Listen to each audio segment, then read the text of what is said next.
Okay, welcome everyone. Thank you so much for joining us for Holiday Refresh. I'm Nicole Angel, Director of Sustainability at Acterra. Before we begin, I want to take a moment to recognize that many of us attending this event are here in the San Francisco Bay Area and are on Ohlone land. The Ohlone have been living here for 10,000 years, and to recognize the land is part of their tradition. We express our gratitude and appreciation today and are honored to have Ohlone people among us preparing and sharing a recipe. Today, November 1st, is the start of the Mexican tradition of Day of the Dead. It is also World Vegan Day. At today's event, we will celebrate many of the cultures of the Bay Area community. You will see traditional foods prepared and hear about the meaning of these foods that we enjoy at this special time of the year. Today's program would not be possible without the generous support of our sponsor, the Bay Area Air Quality Management District, and their Spare the Air program. The Air District aims to create a healthy breathing environment for every Bay Area resident while protecting and improving public health, air quality, and the global climate. The Air District supports education, incentives, and partnerships, such as this one, to help establish the Bay Area as a leading region for greenhouse gas emissions reductions. I'd also like to thank our community partners for their support promoting this event. You can find out more about their important work by clicking the links on our event page. For those of you new to Acterra, we're a San Francisco Bay Area nonprofit that brings people together to create local solutions for a healthy planet. We focus on what you can do locally to address current environmental problems, especially climate change. We educate and support people to take action to reduce our Bay Area carbon footprint through our beneficial electrification and our Healthy Plate, Healthy Planet programs. Beneficial electrification moves us away from fossil fuels in our vehicles and our buildings. Healthy Plate moves us towards a plant-forward diet and less food waste. You may be asking, why are we encouraging people to adopt a plant-forward diet? And what does plant-forward mean? A plant-forward diet is one that emphasizes and celebrates plant-based foods, but is not limited to them. You already know that it's healthier for you as an individual to eat more fruits, vegetables, legumes, and whole grains, but it's also healthier for the planet. So you can use a carbon footprint calculator online to see how much of your carbon footprint comes from food. But here in the Bay Area, the average household contributes nearly 10 metric tons of CO2 equivalents annually, just from food. This picture shows 1 metric ton, and so you'll need to imagine 10 times that per household per year, just from food. This chart shows the greenhouse gas emissions compared across different foods. The data is from University of Michigan, Center for Sustainable Systems. Everything to the left of the vertical line is animal-based, and to the right is plant-based. Beef comes in far above everything else, and lamb, which is not included in this study, is even higher. There are many other problems associated with the meat and dairy industry too, including pollution of land and water, excessive water consumption, land use, deforestation, and of course, mistreatment of workers and the animals themselves. Our planet is in crisis. We have no time to wait. Action is needed right now, and we all need to be part of the solution. As we reflect on the year and what we are thankful for, we also make resolutions for a better path forward. We can all make better choices. Delicious, healthy, festive, enjoyable choices. Refresh your holiday table by putting plants at the center of your meal. This example shows a 35-pound reduction in CO2 equivalent greenhouse gases with stuffed butternut squash as opposed to turkey for a family of 4 at their holiday dinner. You're getting all the flavor and all the enjoyment with a lower carbon footprint and better health too. And once you try this out, you'll see it's something you can add to your daily routine. Try chickpeas instead of lamb in your hero. Make faux bacon from eggplants, or use mushrooms for a satisfying pulled pork style dish. The little cars you see here represent greenhouse gases, and you can see the big change that happens with these substitutions. Thanks to Live, Eat, Learn for these inspiring images. Okay, this event is about choices, so it's fitting that you all get to choose between 2 chefs during each of the 15-minute cooking demonstration segments. Beginning at 4:10, you'll have a choice between Reina Montenegro, who is preparing pancit bihon, or Joe Lerma-Lopez and Julio Juarez, who are preparing Swiss chard tinga enchiladas. Then at 4:25, you can choose between Brandon Ju and his wild mushroom hot pot with tangwan, or Tanya Holland and her gumbo zerb. And for dessert at 4:40, there's a choice between vegan apple crumble pie by Lenore Estrada or chia porridge with California blackberry coulis prepared by Vincent Medina and Luis Trevino. Okay, these are tough choices, I know, but fear not. We are recording and you'll receive a link to watch the recordings in a few days. So you can hop back and forth between presenters if you like, but we encourage you to stay and enjoy the full presentation from one of the 2 chefs and then watch the other chef at a later date. We have 2 wonderful moderators for the program today, Irvin Lin and Liren Baker. Both are popular Bay Area-based food bloggers with a large following. If you haven't already, you should definitely check out their blogs, Eat the Love and Kitchen Confidant. Irvin and Liren will be chatting with the chefs and will convey your questions to them while they cook. So I have a few technical items before we get started. You may have noticed that your microphone is muted and your camera is switched off. It will stay that way throughout the program. We have a big audience and we want to make sure that we avoid any distractions to the chefs and moderators. So we encourage you to use the chat box to ask questions for the chefs. Staff will convey the questions to the moderators. You can also reach out in the chat for support from our staff with any technical problems. Robbie will be here in the main room, or look for Wendy or me in the breakout rooms with the chefs. Each of the chefs has their own breakout room.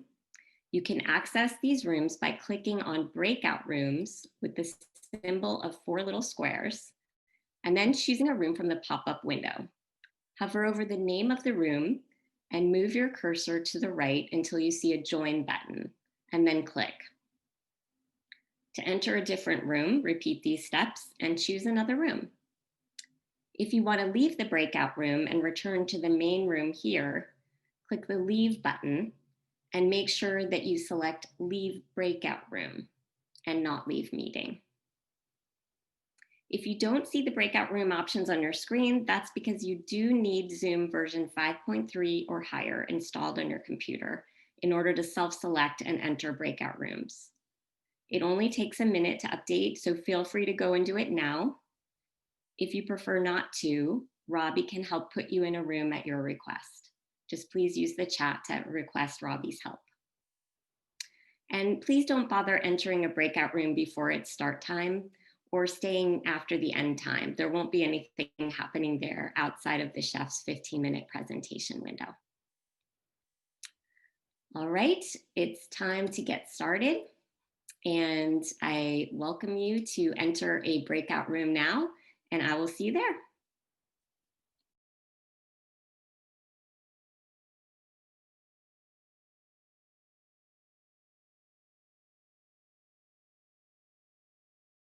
dairy in their food, I would see that their eczema would flare up. And so I did more research.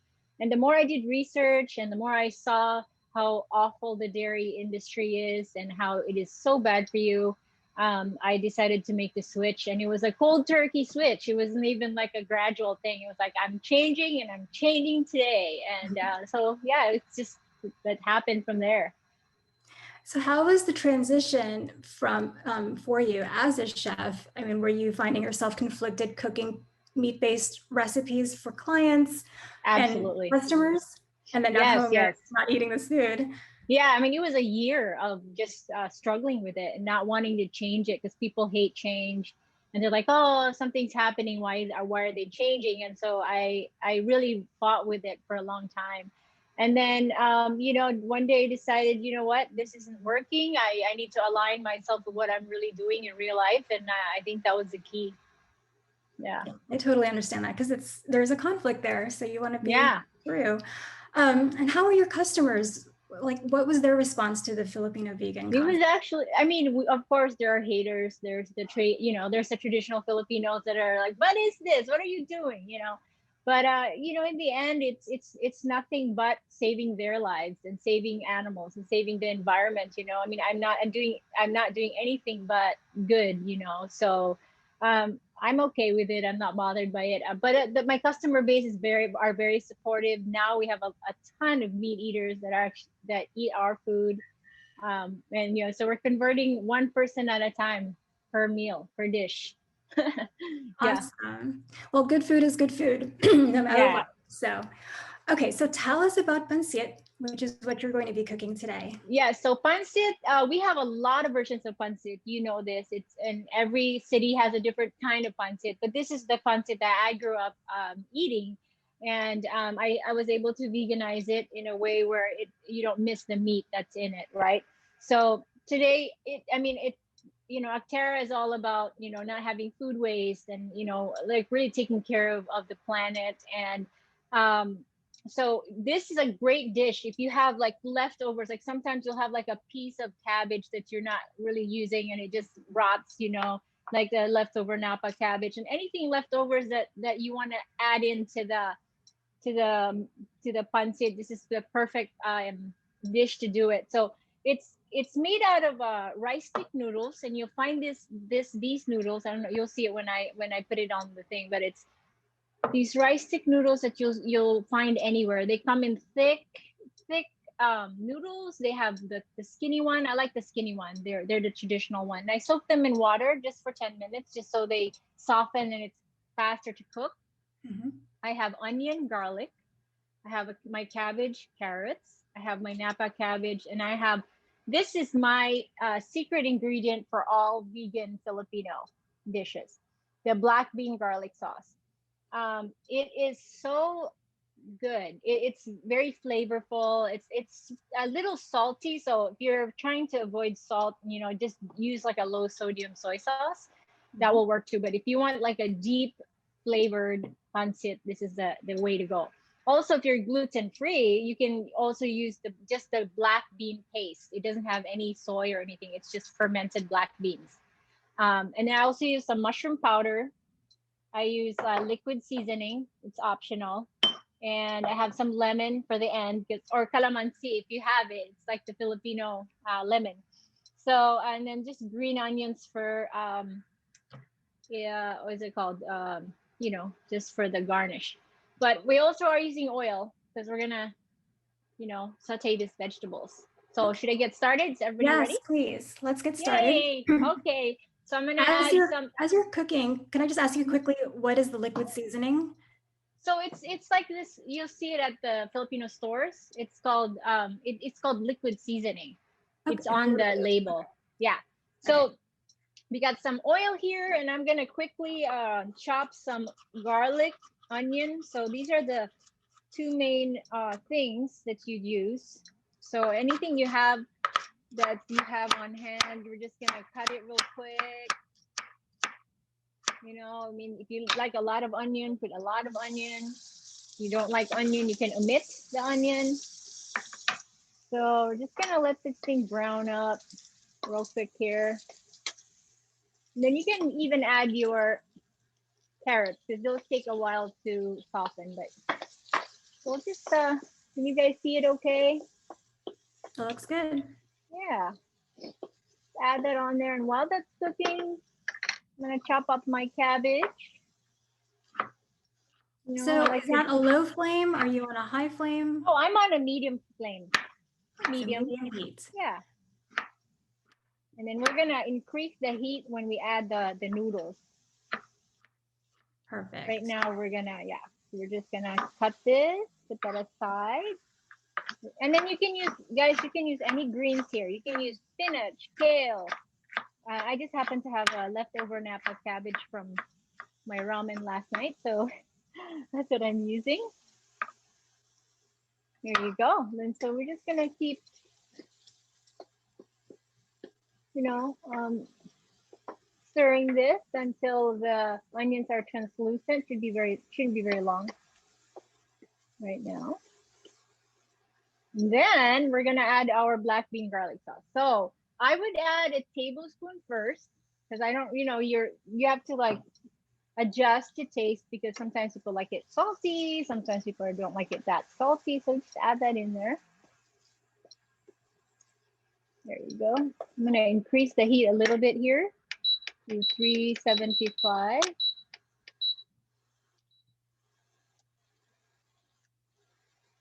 Yeah. So we have just a few minutes just for your just to let you know. Okay. So and then we're gonna go ahead. Yeah. Gonna add this. And then we're gonna add our noodles with the water, okay? Because that's all gonna cook down. Yeah. So I'm just gonna increase our heat here. So we're just basically allowing the water to evaporate and then it should be done. I add my cooking plant-based, it cooks very fast. I know, you don't have to wait for the meat to cook. Make sure you don't get any bacteria. Then I add in my Napa cabbage. You know, basically just adding everything and then waiting for it for the water to evaporate and then you're done pretty much. We have a question from Tony. How much water did you put? So I do 1:1. So I'd probably have a cup of water in here. Okay, great. Okay, not very much. Yeah. Great question. Seasoning's already there. We're going to be getting these recipes. I will make sure we find out. Yeah, I think I gave my recipe to Nicole, so I think it's being published. Yeah. Yes, everyone will be getting copies. Great, thank you. So yeah, I'm open to any questions right now. We're just waiting for this thing to. Then if you want it spicy, you can add sambal, hot sauce. You know, if you want pepper, you can add pepper in here. Name of this recipe? What's that? The name of the recipe is pancit. Yeah, pancit bihon. Thank you. Mm-hmm. And what kind of pan are you using? This is a non-stick pan that I got. Yeah, it's a non-stick pan. It's better so that the noodles don't stick. Mm-hmm. Yeah. Do you ever use vegetable broth? I do, yeah, but I'm already using mushroom powder, and so I didn't want it to be too salty. And you have to be very careful with the salt because this is very salty. So you just really need to watch for that. And really quickly, Reina, can you tell us some of your backstories? Why is this particular recipe special to you? Because we always have it in Filipino parties, and every single time we have it, there's no way a party will be complete without pancit. It symbolizes long life. You know, for Filipinos, it is, you always have to either have spaghetti or pancit. And for me, as a vegan, it signifies long life because it is better for you because it doesn't have any meat in it, you know? Yes. Yeah. Well, unfortunately, we're out of time. That went super, super quickly. That was quick. Yeah. But yeah, this is pretty much done, guys. We will see everyone in the next breakout room. Thank you for your questions. I'm sorry we couldn't get to all of them, but hopefully we can find another way to answer them. Yay. Bye, guys. Thank you so much. Hi, everyone. We are here with Chef Joe and Julio from Luna Mexican, and I'm going to let you guys introduce yourselves. Hi everyone, welcome. Joe Lerma-Lopez with Luna Mexican Kitchen. Hi everybody, my name is Julio, head chef at Luna Mexican Kitchen. And we're really happy to present to you this recipe. We were asked to create a plant-based holiday recipe, and we came up, I think it's beautiful. It looks like the holidays and it tastes amazing, if I may say so myself, because I love Swiss chard. And I'm gonna show you how to make the Swiss chard thinga first. And you'll notice that it has the red vein here.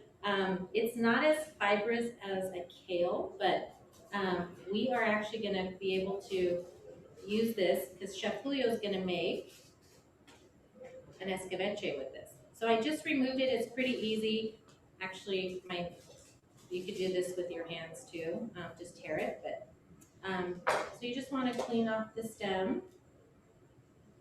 And then I'm gonna hand these over to Chef Julio for later, because he's gonna do something really good with those. So Swiss chard is one of my favorite vegetables. When you work with spinach, it's a little bit more delicate, and then kale, I don't know. I think Swiss chard gets a bad rap, and kale gets all the glory, so we're using Swiss chard today. So I just chopped it in just roughly chopped it 3 ways. We're heating up our, okay, perfect. All right, so I'm gonna start with onions, and I'm gonna caramelize them a little bit, not too much. Ooh, it's hot. Yes, okay. We're in business now. Yeah. All right. You can already smell something good is happening when you're starting with onions and olive oil. Do you agree? Okay, so now we're just gonna put in our Swiss chard. I like to use little tongs just to get it mixed. So our thinga is, generally you'll see thinga with like chicken. It's onion, tomato, garlic, and chipotle. Normally you'll maybe chop it up and put it in your chicken. I blended everything and made a stew with it. Just way it's easier to cook, and then this is going to be perfect for our filling, for our enchilada. Definitely smell that. It smells really good, you guys. Ooh, you smell that? It's starting to smell good. You smell that chipotle already. This makes me really happy because I love Swiss chard. I already mentioned that. Is Swiss chard something that's particular to your culture? Is that like a specific thing? Mediterranean. It's not really, okay. But you know, we're also in California. When you go to the market or farmer's market, you'll start to see it in the fall. And yeah, so could you substitute out like kale or spinach or something like that? Yeah, but when you use spinach, it's so you know you start with a bunch of spinach and then you end up with like this much spinach. Yeah. So this actually holds the flavor and it's gonna hold that sauce. Okay. And then it's gonna hold that texture. And I just love that earthiness of the Swiss chard. I always like to use a little bit of lemon in all of my grains, in my spinach and my kale, because it just offsets that bitterness and it brightens everything up. So we're just gonna let this cook for like 5 minutes, and then Chef Julio is going to show you what he's making with the stems. Awesome. Hi guys, everybody. So let's start making a little bit, you know, a little garnish for these beautiful enchiladas. So I'm going to start with doing it with, you know, the kale, the sweet chard, sorry. So let's start cut it up like julienne style. So you can, you know, cut it up very, very, very tight. You can add a little ball. So you start with 1 onion too. Same thing, like julienne style.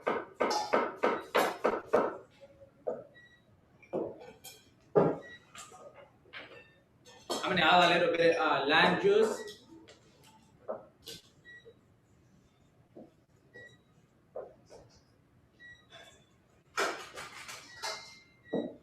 I'm gonna add a little bit of oregano You guys make sure I'm gonna use here in the restaurant like Mexican oregano. You can crush it with your hands. And the more important thing is I'm gonna add a little bit of habanero. So this is my favorite part, you know, because I like spicy. So I'm gonna add a little bit of habanero. You can add jalapenos if you have, or you have different chili. You can add to the to this escabeche. Now, do you have some? What if somebody doesn't like it spicy? Is there a substitution for that? Yeah, literally, you know, the habaneros, a lot of people are scared because this, you know, habanero, oh, this is spicy. But literally, it's not very spicy. So, you know, I like it because it has a lot of flavor. So, but you can change for different chili, like, you know, jalapeno, serrano chili. I like habanero a lot. So I'm gonna add a little bit of salt. And you guys let it sit for like 4 or 5 minutes.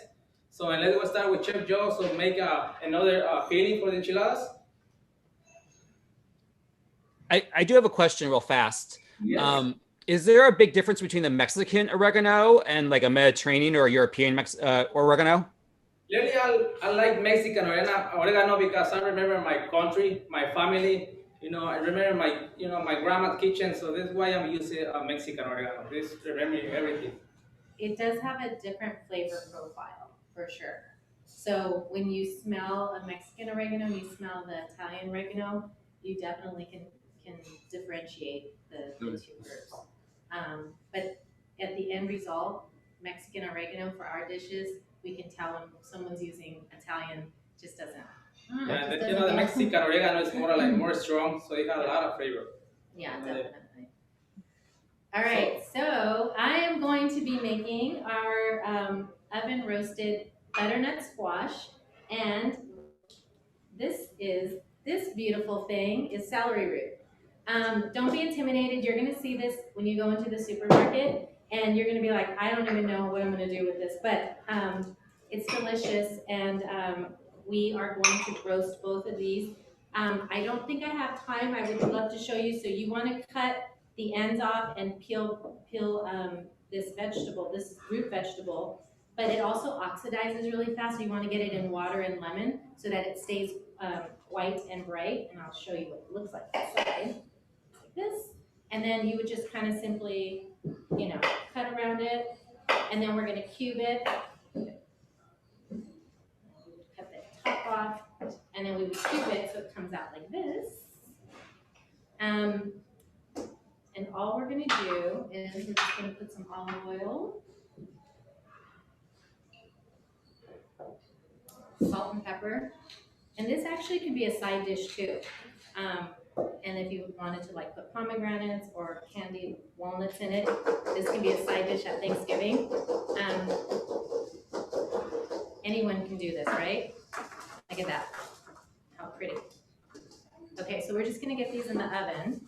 And then just make sure you flatten them so that they cook evenly. And I'm gonna get these in the oven, and Chef Julio is gonna start on his butternut squash sauce that's gonna go on our enchiladas. How long do you roast that for? I would do like 20 minutes. Our oven here, it took 15 minutes, and they were cranking because our ovens are so powerful. But at home, I would say 20 minutes. And then you want them a little dense. You don't want them so soft. Because you want that texture inside the enchiladas.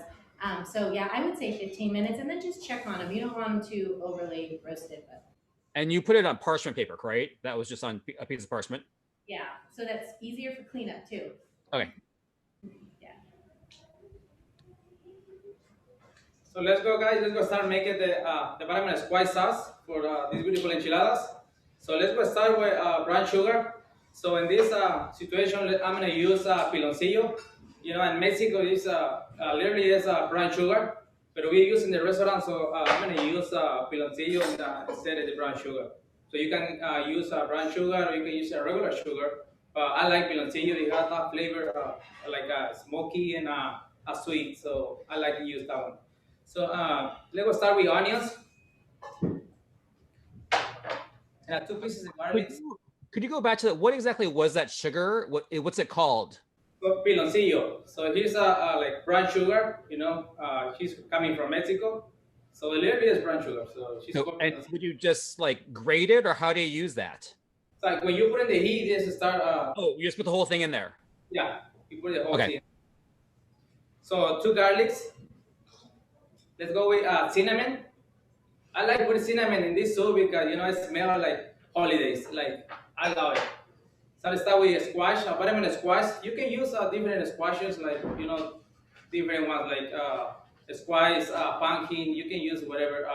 But I like putting in a squash because it's sweet and very soft. I'm gonna add 2 bay leaves and a little bit of thyme. So let's start cooking like 5 minutes.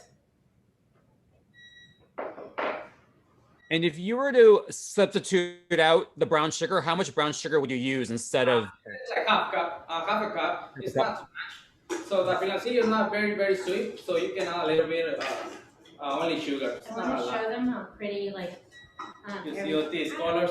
Everything, and it already smells good, and we just basically put it on the heat. Yeah, so you cook it like for 5 minutes, and you add water, and you let it cook, very low, and to all the squashes is very soft. So because when he's very soft, you start blending and go get a beautiful soup. And in the recipe that we shared, we just put it in the blender, and then we'll put it through a fine mesh sieve, and then just so it has that smooth texture after. So I'm going to show you really quickly. We have our last filling is our black beans. So these are our episode black beans. We use heirloom beans here because they're just they're just better for you. They're digestible. A lot of people don't realize that beans can sit on a shelf for 10 years, and they are chalky inside. These we use Rancho Gordo episode black beans, and these are going to go in our filling. Also, you're going to be able to serve this with our dish for your guests. On the side, some wonderful beans. Episote is a medicinal herb. This aids in digestion. So we put episote in our black beans. And So I think we're running a little bit out of time. So if you want to either wrap it up or show what you're doing, and then maybe show the plated dish. Okay.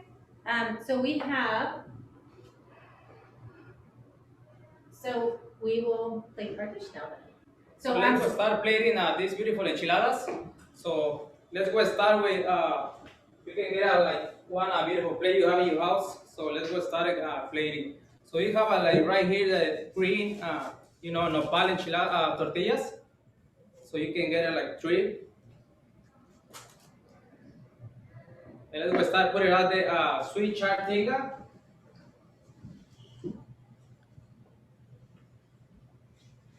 We added a cactus and spinach and cilantro in the tortilla to make it green. So let's go start putting out a sweet chard tinga.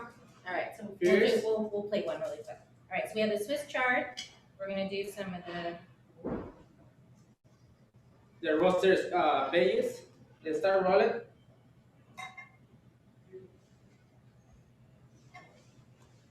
And then let's go add a little bit the sauce, the beautiful sauce we have. So you can look it up. That's beautiful. You can add to the enchilada. This is my favorite. We didn't get to show you how to make it, but be sure to look at the recipe. This is the poblano cashew crema. And we're just gonna add the cashew crema on top. Remember guys, the little bit of garnish you put in the top. Ooh, so good. Where's our forks? And let's go start try it. So let's go see how these recipes come. And this is our final plating here. So we have the butternut squash sauce, our tortillas, and then our garnishes here. It's beautiful. Thank you. Thank you so much for everything. All right, thank you. So we're just gonna go ahead and get started. I'm just going to do a quick hello to everybody. Hi, my name is Lauren Baker. I'm a recipe developer and photographer here in the Bay Area. I write a site called Kitchen Confidant, and I'm very, very pleased to introduce Chef Brandon Ju. Chef Brandon is the executive chef and owner for Mr. Ju's in SF Chinatown. His training spans from Italy to China, and he's been recognized by Michelin with 1 star, Bon Appetit as the #3 restaurant, SF Magazine Chef of the Year, and James Beard nominee. Welcome, Chef. Thanks for having me. I know it's going to go really quickly, so I actually had some questions, but we're just going to go ahead. I know you have a lot of stuff to prepare for us, so cool. Yeah. Why don't you go ahead and tell us what you're making for us today? Okay, great. So let's see. I'm gonna just kind of skip to a couple of things real quick. One, I wanted to kind of just show you guys just a really quick, simple broth. Like any broth or stock you make, it really is going to be about the how all the aromatics you put into it, and then also generally like how long it cooks, how long you get that flavor out of it. Some ingredients need longer than others.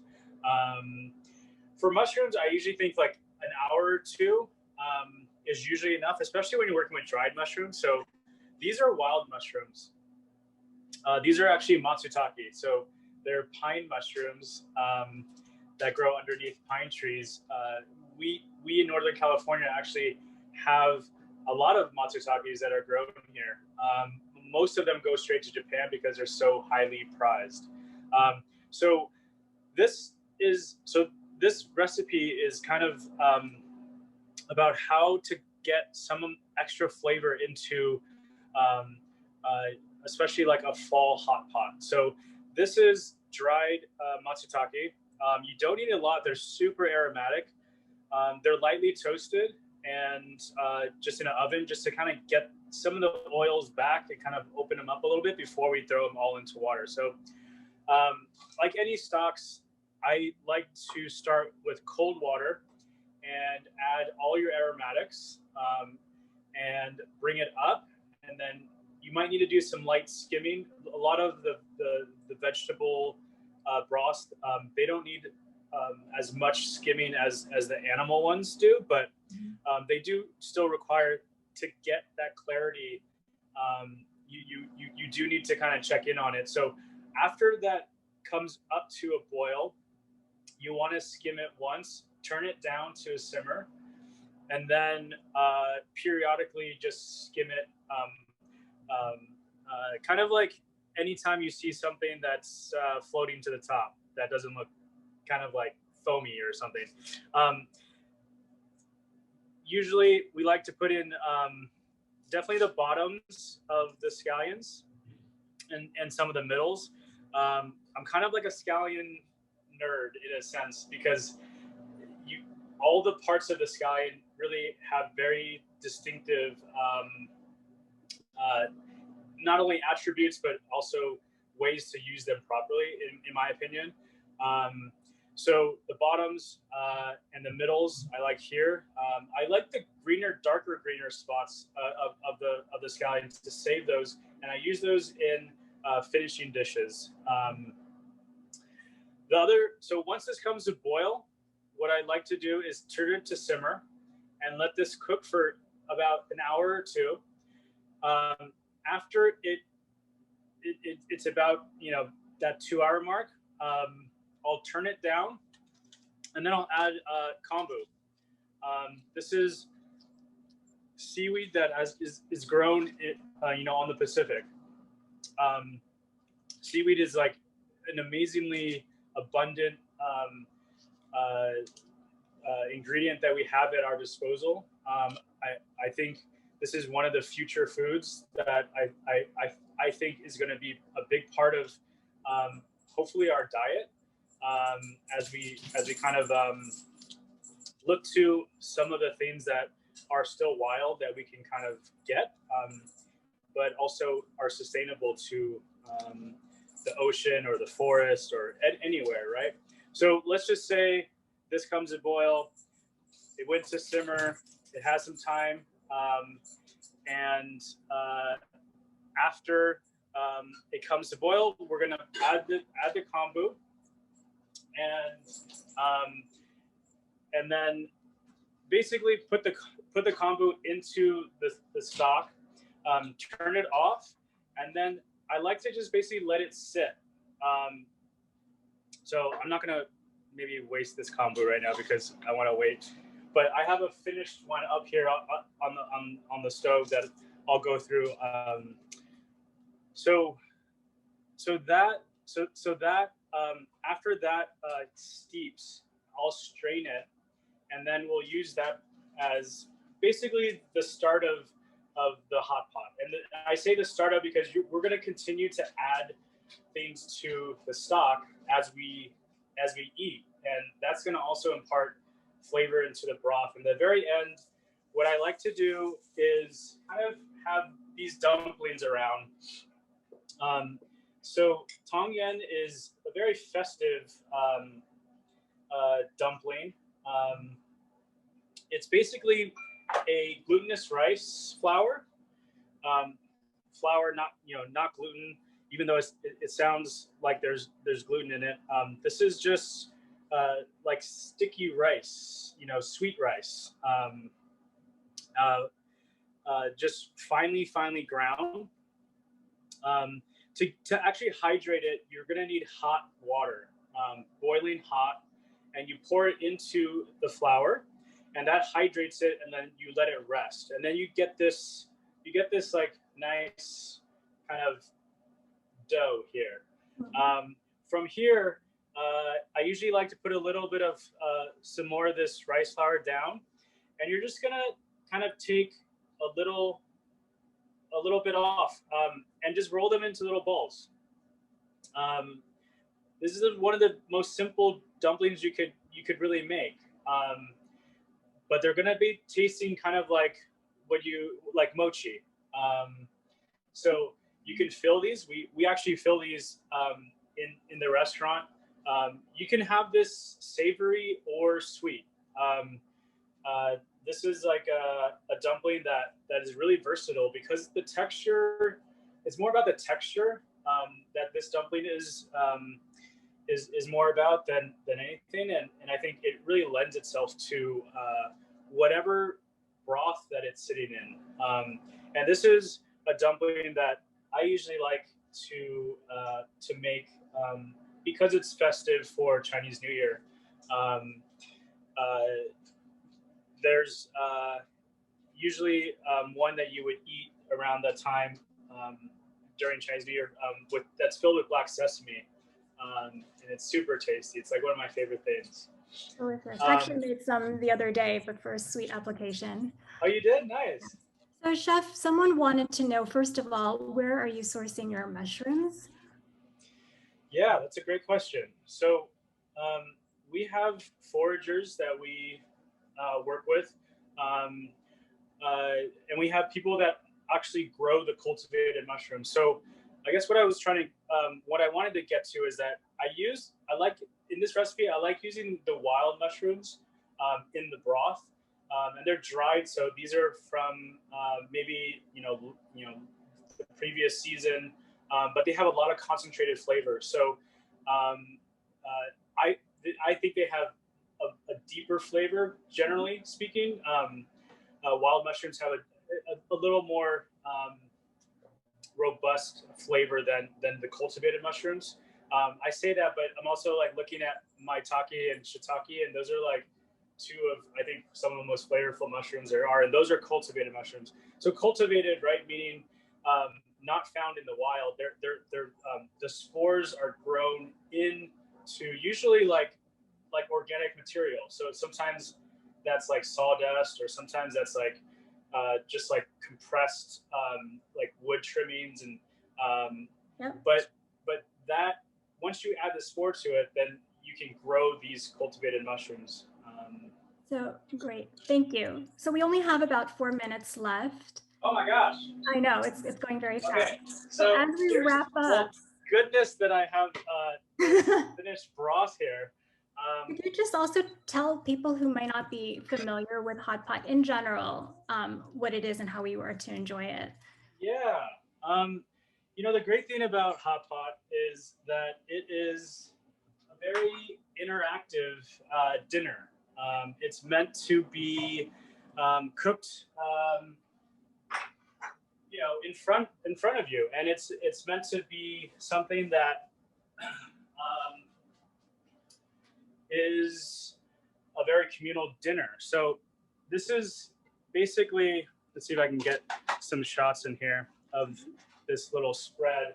I love hot pot because it's really it could be very just it can really show off the season. We're like in fall, but there's still some summer produce. But there's some really, really beautiful squash. This is, with hot pot, you want to lightly kind of prep everything. So wash the vegetables, roast the squash, just kind of pick out the beautiful parts of the cabbage, peel the daikon, pick some herbs, but you kind of can build this as you go. This is one of my favorite things to eat is tofu skin, also known as yuba.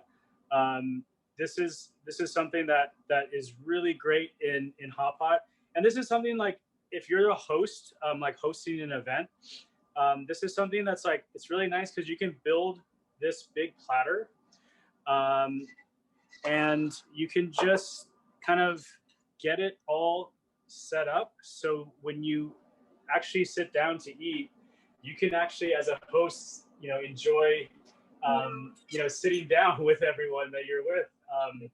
A lot of times, most of the time you're kind of running around, but this is like a really nice way to be able to enjoy the company if you're a host too. So, well, it looks beautiful, and we have only 1 minute left.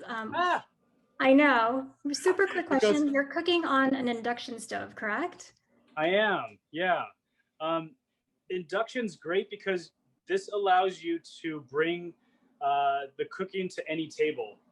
So for hot pot, it's kind of necessary to have this nice simmering stock here, kind of like just be there at the center of the table. So an induction burner is a very safe way to go about it.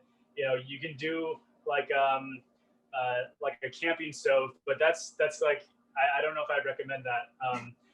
So an induction burner on top of your dining room table, which is probably a nice dining room table, is always a better solution to having this kind of a meal. Well, thank you so much. We're out of time, unfortunately. No worries. But everyone will see you at the next one. Thank you again, Chef, for, cool. I wish I could have that right now. It looks delicious. Thanks. Take care, everyone. I'm making a green gumbo. So okay. Oh, wow. As having sausage and seafood, and it doesn't have to be. There's all different kinds, and this is a very traditional gumbo called gumbo zerb. It's all vegetables. It's vegan. And I'm just sauteing my vegetables right now. They're pretty soft. I'm going to add some garlic.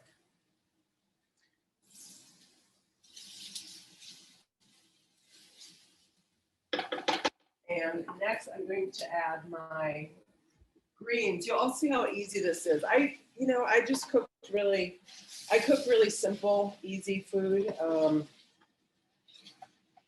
Just the way I learn. It's how I like to eat. And when you say greens, it looks like it's mostly spinach. Is there other greens in there? Spinach. I haven't put the rest of them in yet. Okay. And then I'm going to put kale. You could put mustard greens or collard greens as well.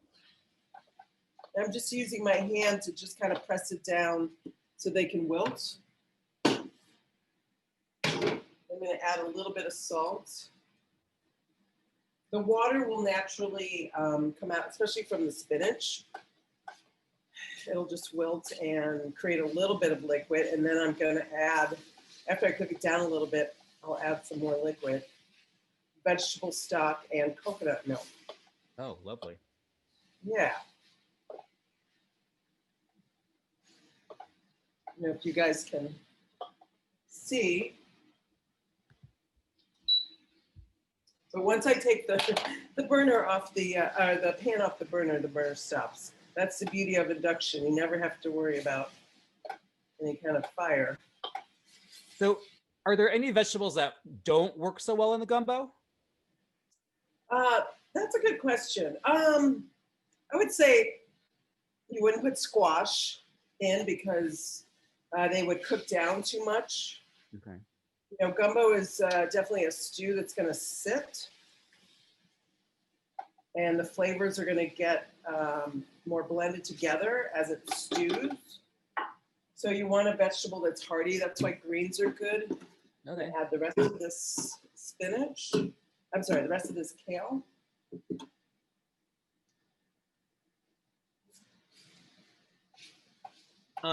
In your do you serve this at your restaurant? I don't serve this regularly. I serve it sometimes as a special. I see. And when you have restaurant, when you, I'm sorry. Yeah, go ahead. Oh, on your menu. No. Yeah, on your in your menu in your restaurant though, is everything marked if it's vegan or vegetarian and all that? It is online ordering, not in the restaurant. You know, we're not doing dine-in right now, but even when we did it, I just you know, have the servers tell the customers if they have, you know, dietary preferences. We can let them know, you know, what's available for them. That makes sense. Yeah. But, you know, moving forward, we may do that. I'm opening also the place in the Oakland Museum. That's going to be a plant forward menu. So this will likely be on that menu. So do you like working in induction right there? You mentioned induction.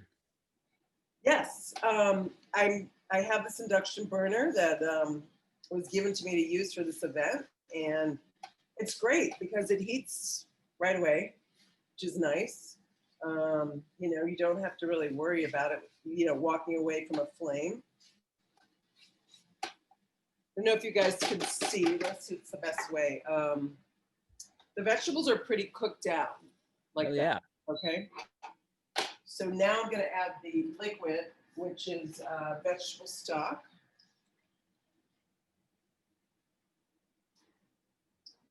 Some more. It's about 4 cups. And a couple cups of coconut milk. Nice. Yeah, it's great. It's 1.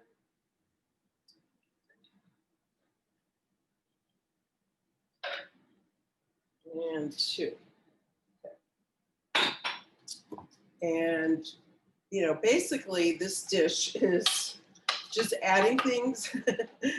And then once the greens cook down a little bit, I take half of it out and blend it and then add it back. And then I'll add the okra. But right now I'm going to add some fresh thyme, a little bit of black pepper. And this is another main ingredient in gumbo. At least most people put it in. It's a thickening agent. It's also a really flavorful spice called filet powder. If you're not familiar with filet powder, it's ground sassafras leaves. And it was, you know, something that was introduced to the cooks in Louisiana by the Native Americans that were there. And it's really unique. Is there a reason you're using coconut milk? Can you sub in like a different alternate milk or a nut milk?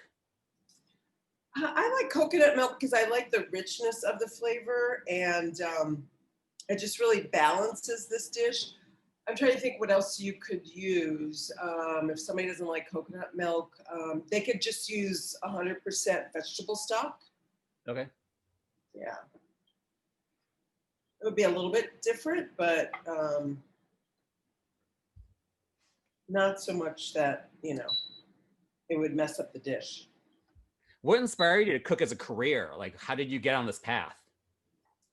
Well, I really like hospitality and entertaining people. My parents did a lot of that. They always had guests over. They also had a gourmet cooking club where they cooked food from different cuisines around the world. And so I was introduced to that kind of way of, you know, a way to be social at an early age, and also a way to understand other cultures through their food. So when I started working in restaurants, it just seemed like a natural habitat for me. That makes sense. So it looks like we have about 2 or 3 more minutes left. Okay. Great. All right. So I'm going to blend half of this. 1 second.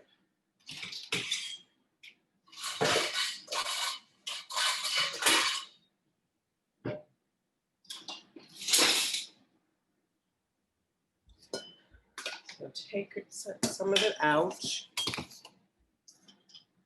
Everybody has access to the recipe, is that right?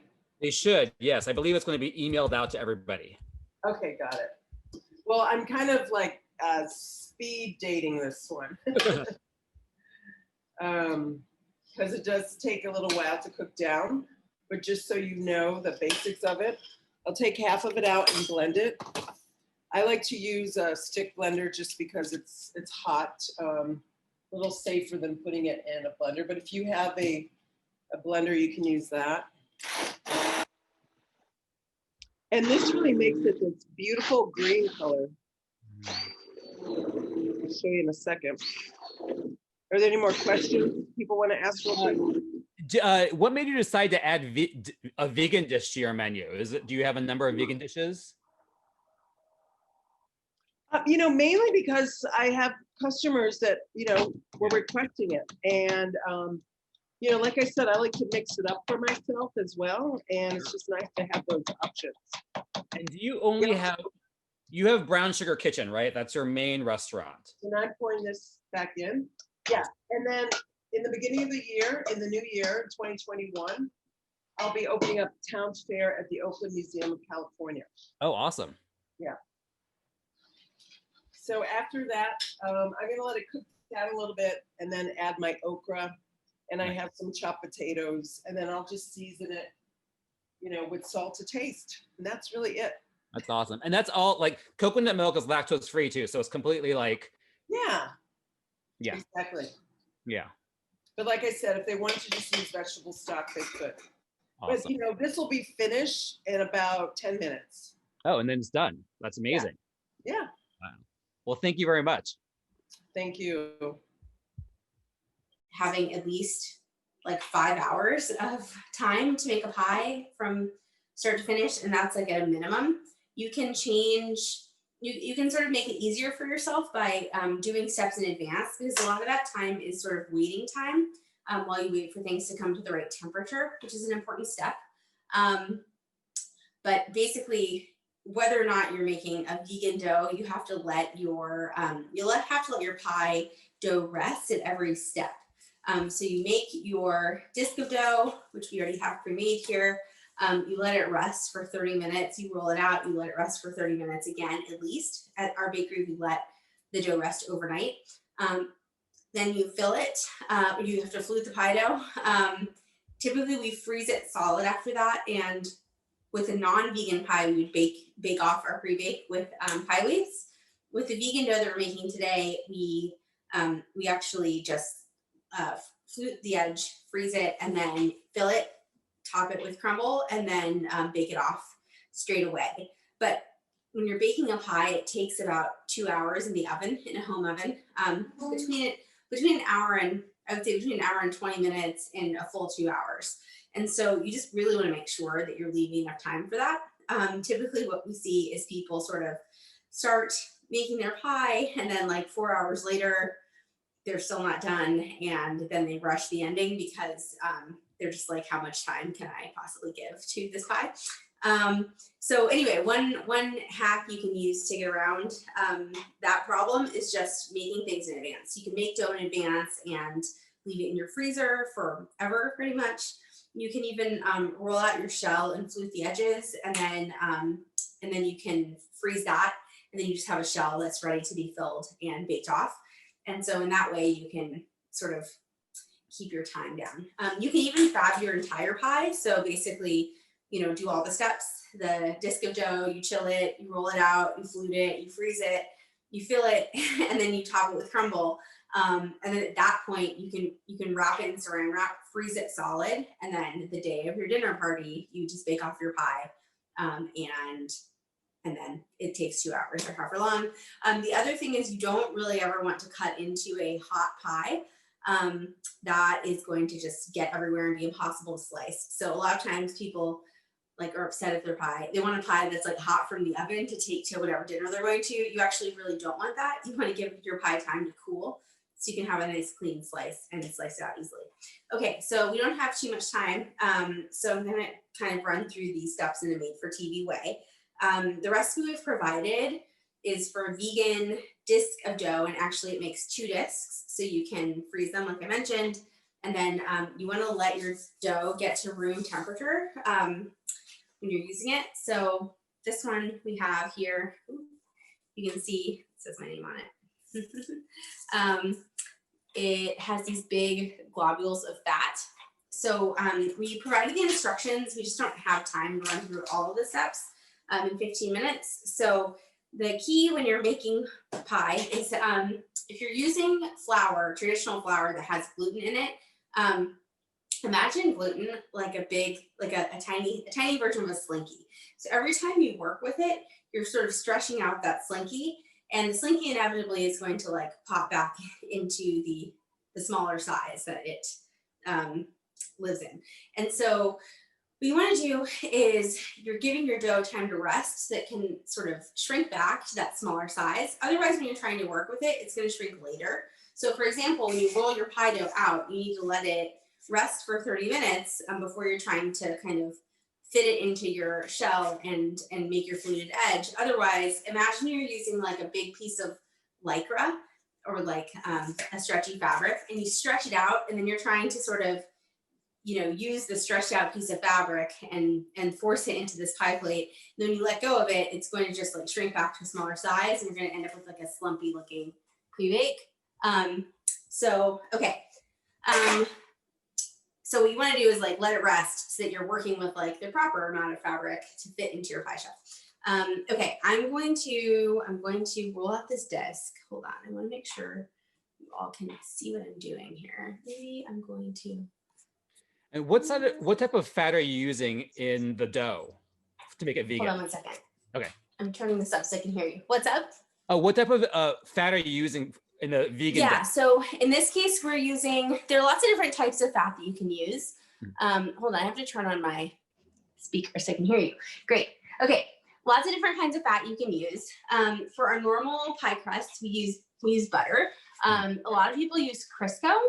Crisco has is easier to work with actually, but I think it kind of gives you a less wonderful texture. And I don't love the taste as much. So when we make our vegan dough, we use coconut butter. Okay. And I think it has a very nice taste, and also it gives you like an extra crispy texture. Nice. So I like that. Is coconut butter different than coconut oil, or is it the same? Well, oil would be, I mean, basically you want like you want a fat that's going to be solid at room temperature. Okay. So you don't want like a liquid oil. You want something that's going to be solid. So shortening or coconut butter is fine. Is there a brand of coconut butter? Okay, the kind that we use organic coconut shortening. And I'm not actually sure of the brand. Someone asked in the comments. But yeah, we use organic, and can you use vegan butter? Yes, you can. So I would say like the one thing with pie is you kind of just need to feel for what it's like supposed to feel like.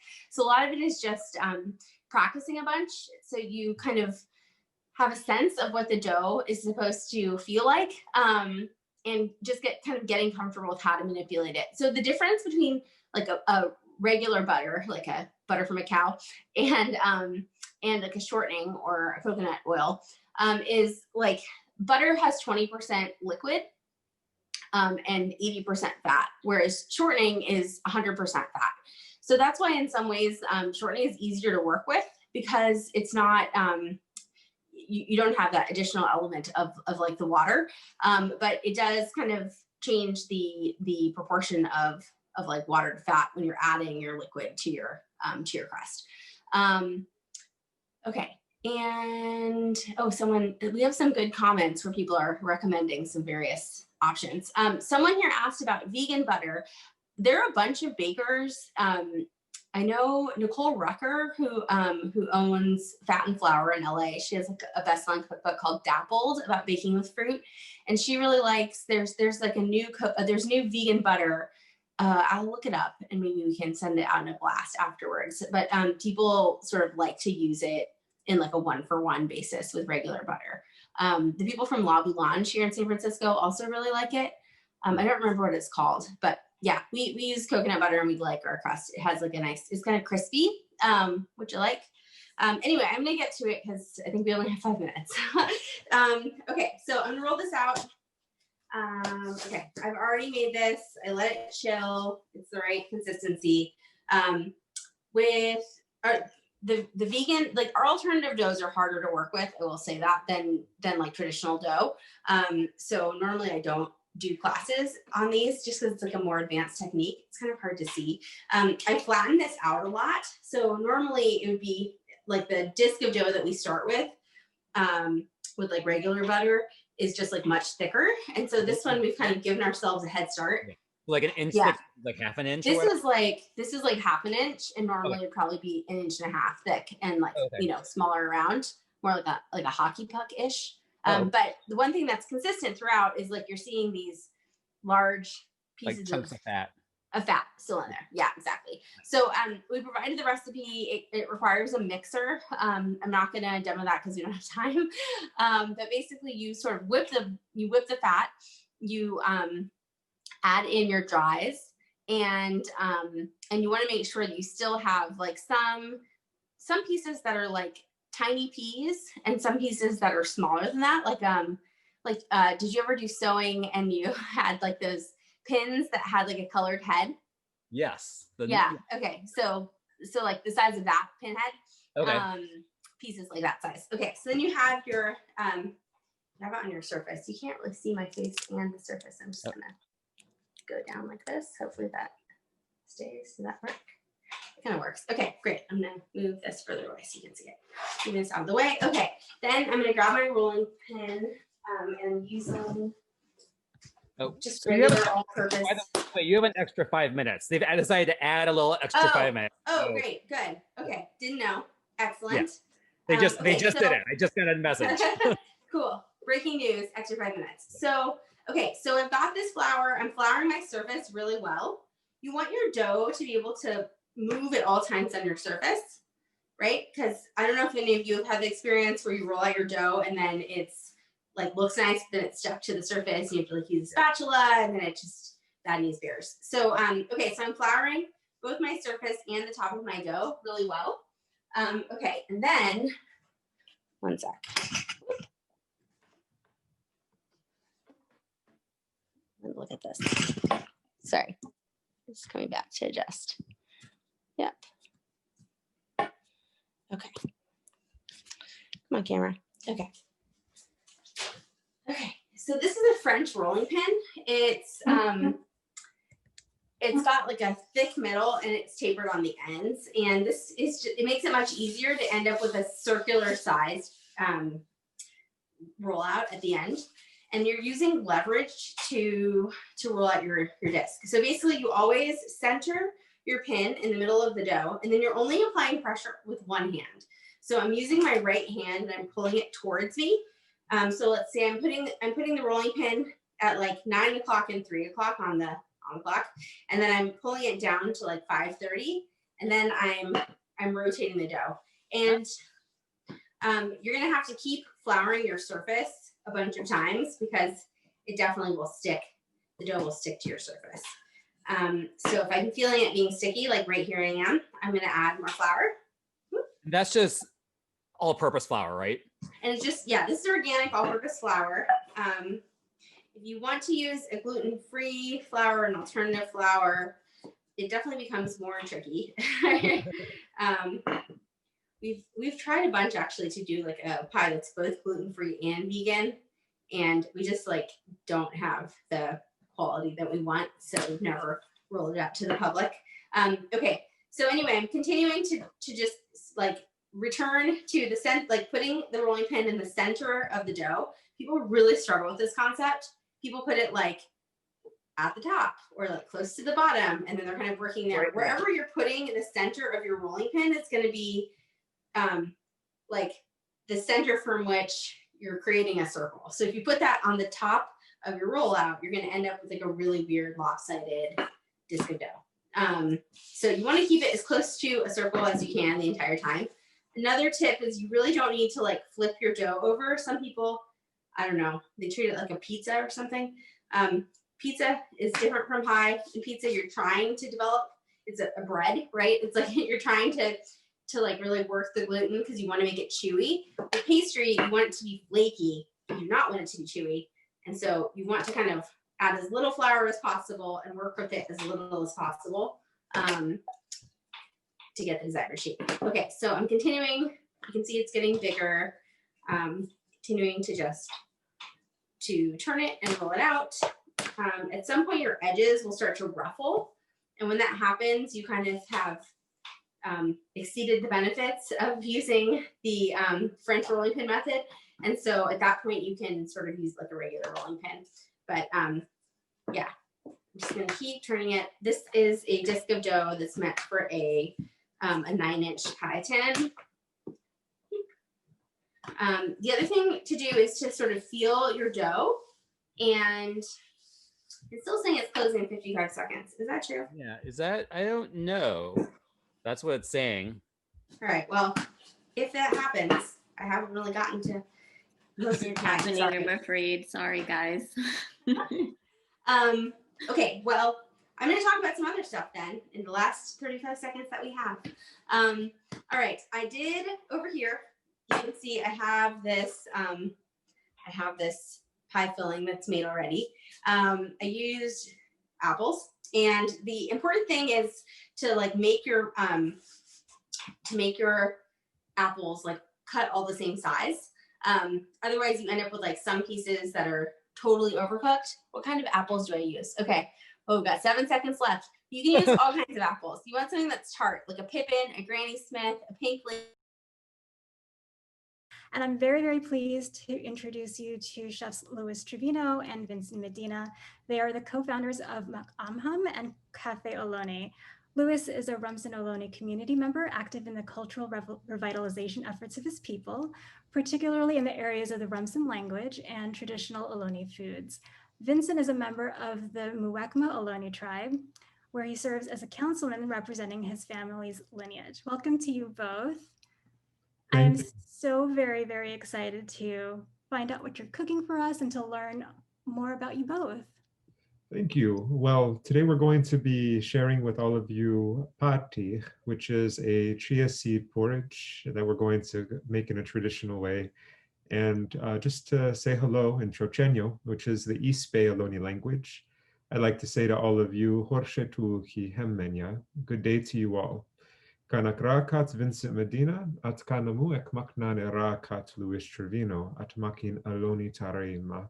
So hello, as was just said, I'm Vincent Medina. My partner Luis Trevino is right here with me. We're the co-founders of Cafe Ohlone and Macamham. And we do this work listening to our elders of the deep love that they have for our indigenous foods that are indigenous to the San Francisco Bay Area, specifically the East Bay for my family and Carmel Valley for Luis's family. And through listening to our elders, we work alongside of them to revive our food traditions, see them strengthened and passed on to future generations of our tribal communities.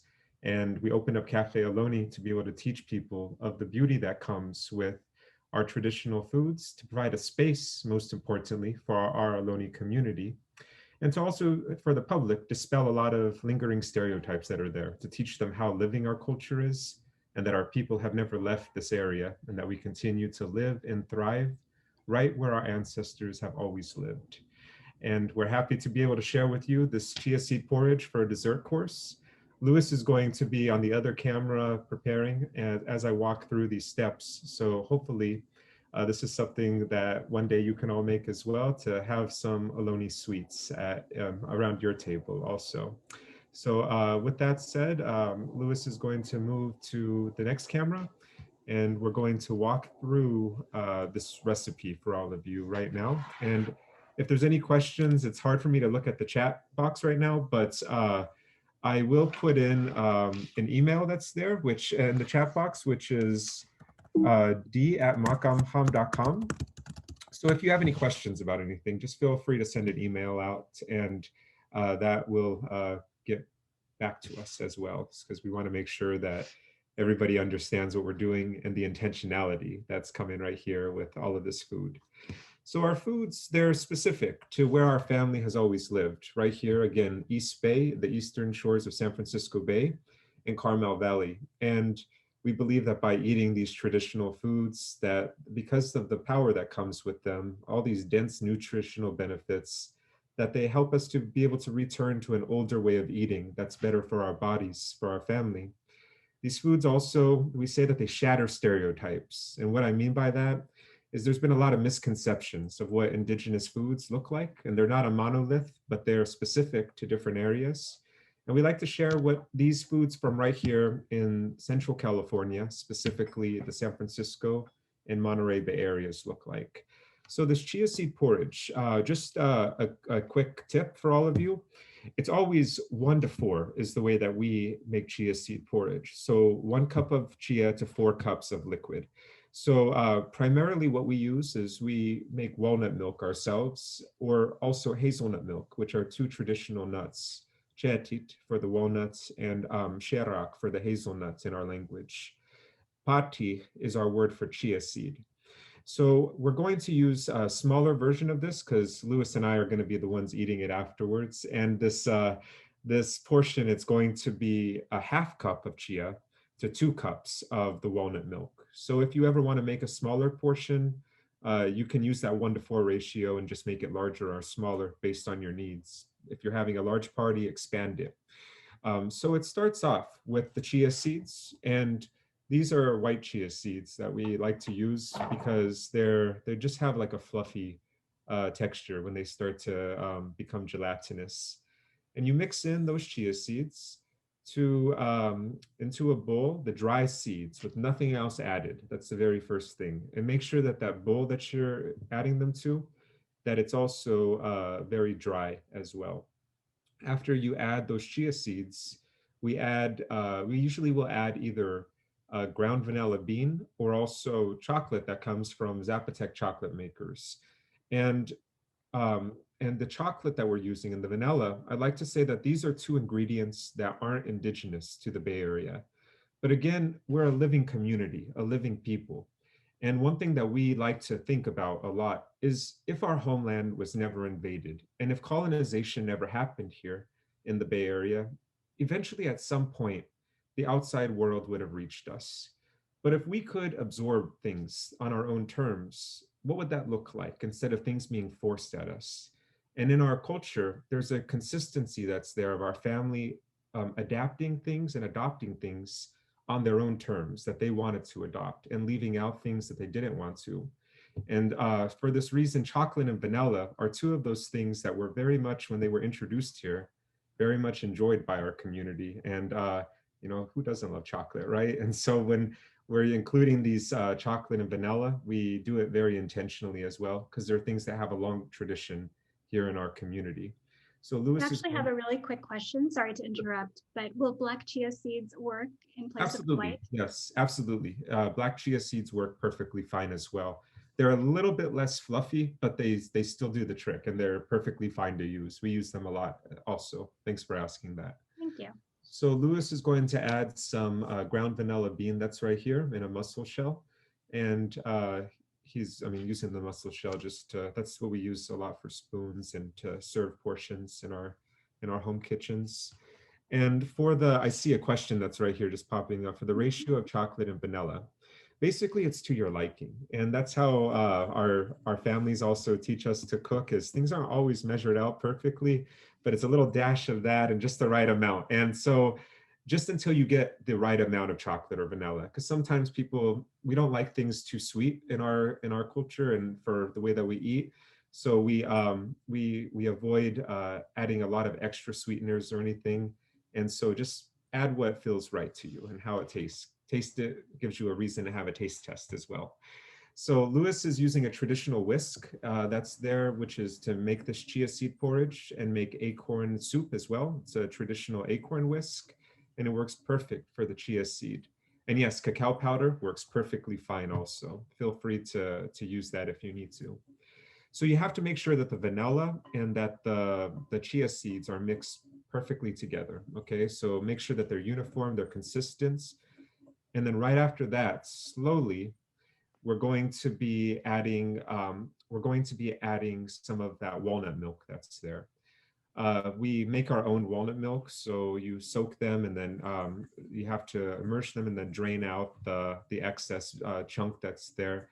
But by slowly adding this walnut milk that's here, and you're going to have to keep stirring consistently the whole time, and so that every single seed gets wet. You have to make sure that every seed gets wet, and it has to be uniform, because if not every seed is wet, it will start to form these clumps. And we have a joke in our home kitchens in our family, which is nobody likes lumpy chia. So please make sure that your chia is smooth, because the chia seed is something that's we always like to have very consistent and very smooth without any lumps in it.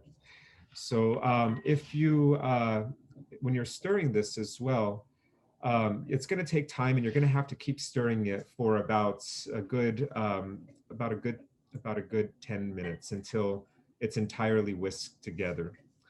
Now, because we are short on time today, we have limited time, excuse me. We wanted to show you another component of this, but we have it already pre-prepared, which is our blackberry and bay laurel coulis, which is a sauce that we typically will add to the chia seed porridge. Now, chia seed porridge, it's a food that we have in our culture, at our home, in our families, for breakfast and also for dessert after a big dinner. And there's a few reasons why. Chia seed, it's a food that gives us a lot of energy, not because of caffeine, but because it has a huge amounts of omega-3s, a lot of protein. It has a lot of good fats in it. And in the old days, before colonization, before we had email and Twitter and all of that, our people still had to convey long messages. And the way that they would do that was through a series of runners who would run long distances and drink a mixture of water and chia seed for endurance. So we eat this in the morning a lot, and it gives you a little extra pep in your step in the early mornings as you're getting up. So Louis, if you want to show some of the blackberry, we could introduce that blackberry coulis that's right there. So this blackberry coulis, it's fresh blackberries, and we try to gather our native blackberries when we can. Right now we're at like the end, we're in fall time, so we can find beautiful organic blackberries at the market, but we can't gather them up in the hills because that's more of a summertime fruit. But we will wash these berries, these are washed, and then we add a few sprigs of sokoti, which is California bay laurel, which is something that we gather up in the hills. And we don't encourage folks to gather foods because these are from very sensitive ecosystems, but conventional bay laurel will work just perfectly fine. We use 2 sprigs for like that spiciness and sweetness that comes with it. But if you're using conventional, because the leaves are usually larger, California bay laurel is spicier and more and has a stronger taste than conventional. But the 2 leaves that you see in the bay laurel, however you're getting it, will be perfectly fine to use. So, Vincent, if I could just interrupt really quickly. Sure. We only have a few more minutes left. So as we're getting close to wrapping up, some people are really interested in the utensil that Louis is using. Do you know where we can get one of our own? You know, this was made by one of our aunties, and it's made from dogwood, which is something that's gathered, and that's exactly what would be used in the old days for acorn soup. But we don't know anywhere that sells them at all. Yeah, they're made by community and just kept within our families. But appreciate you acknowledging that. I love that as well. It's a beautiful whisk. So are there any more questions that are here as we just show you the last part of this? Yeah, as you share the last bit, and I'll let you know if there's any other ones, could you also share some thoughts about Thanksgiving and what it means to you as Ohlone people? Absolutely. So with Thanksgiving, we're going to be entirely honest, the narrative that happened on the East Coast, it's very removed from what happened here in California because colonization came in such different stages here in North America.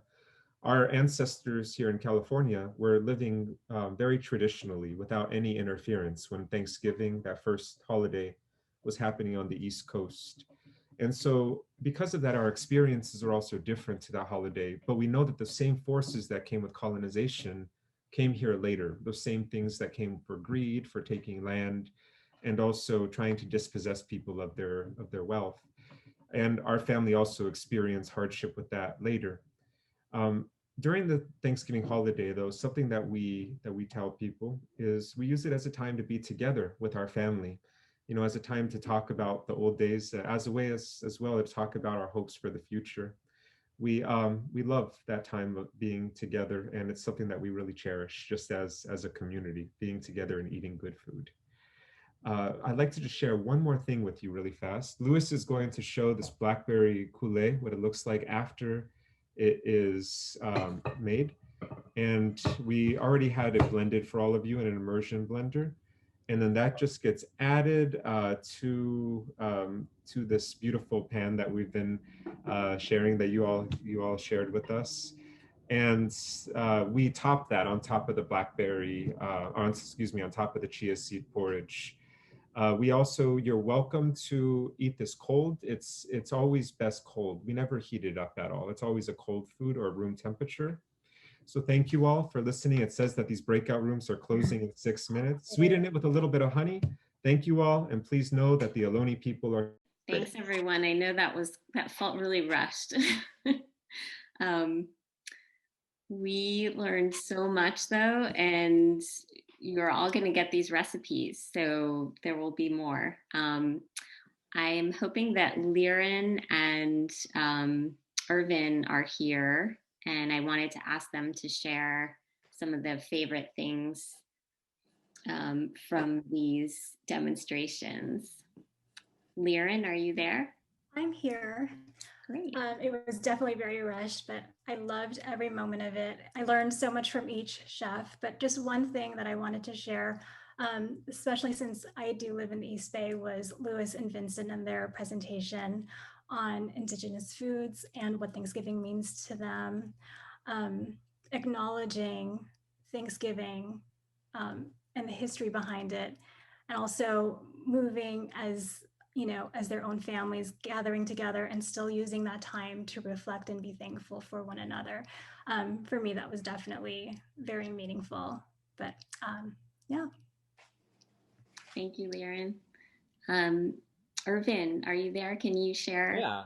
Yeah, I am. I'm an omnivore. I eat all the foods out there, but what I loved most about it was seeing, I've always been a big proponent of eating fantastic food. And I think seeing people demo food, I think the biggest thing for me is I never want to hear you'll never miss the meat. But if you present me with a food that's delicious or fantastic or just looks wonderful, I'm going to eat it regardless of what's in it. And seeing all three chefs kind of demo these foods that make me want to eat them makes me want to kind of like dive in and start exploring different options. So that for me was really fantastic. Thank you. Yeah, I loved all of these presentations. One highlight for me was I loved how Joe and Julio were demonstrating cooking with celery root. That's something that I recently discovered. I love to make soup with it, and it's a part of the plant that so often goes to waste. So it was really cool that they incorporated that into their recipe as well. And I just enjoyed every moment of this. So I just wanted to close by sharing with you some information about our new community. So I'm trying to share my screen here. Of course, it doesn't want to. It's being unruly. Okay, there we go. I wanted to just invite everybody to our community. You're going to be getting a follow-up email from us. It's going to have the recipes in it. It's going to have an invitation to our My Healthy Plate, our Healthy Planet community. And this is a new group that we just launched on Facebook, and it's an opportunity to connect with like-minded people who are interested in making a change for a healthier and more climate-friendly lifestyle. There will be a place to share even more recipes, tips, recommendations for new plant-based products, favorite local restaurants, and you can ask questions and get support from our ambassadors in this wonderful, welcoming, close-knit community. So please consider checking it out. You'll get an invitation. And also, please respond to the survey that we will be sending you. And it will also guide our future work and ensure that we are being inclusive and impactful in our programming. So any feedback you can give us is very welcome.